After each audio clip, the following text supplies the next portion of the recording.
মাংস কাটতেছে। আমাদের সেজ ভাইয়া কোরবান দিয়েছে, কোরবানের গোস্ত এনেছে রাত্রে, তাই কি করেন এখন গোস্তগুলা কাটতেছে। আপনারা দেখতে পাচ্ছেন, যারা যারা লাইভে যুক্ত আছেন আপনারা আমাদেরকে লাইভ কমেন্ট শেয়ার করবেন। দেখেন গোস্তগুলা, এই ডিশটা উঠা উপরের দিকে পপ কিচেনের মতন, এই যে দেখতে পাচ্ছেন, এই যে গোস্ত একদম ফ্রেশ মাল, বুঝতে পাচ্ছেন। এই যে আপনার ভাই গোস্ত কেটে দিচ্ছে। আমি আজকে খুব অসুস্থ, এই জন্য গোস্ত কাটতে পারছি না।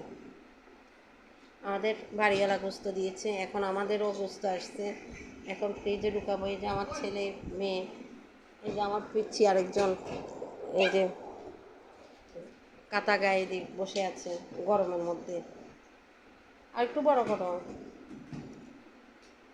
দেখতে পাচ্ছেন আপনারা।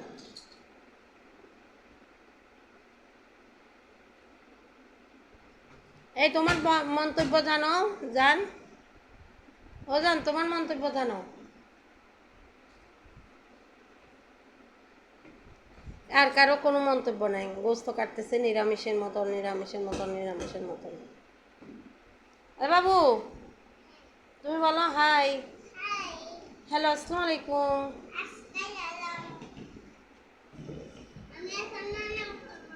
তুমি কেচি দিয়ে কি করতেছো বাবা?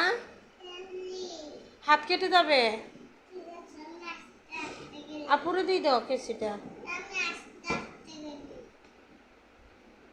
পলি নিয়ে এসো না বাবা, একটু কাটি দিয়ে একটু ঢুকে গেল, তাকে আমি জানি অর্ধেক অর্ধেক ঢুকে গেছি।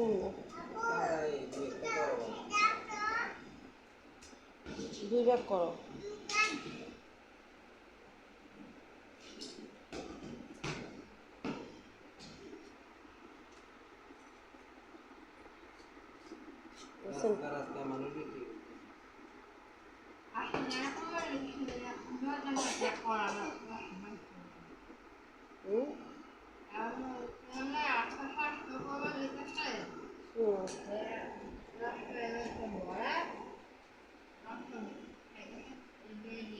বন্ধ করো।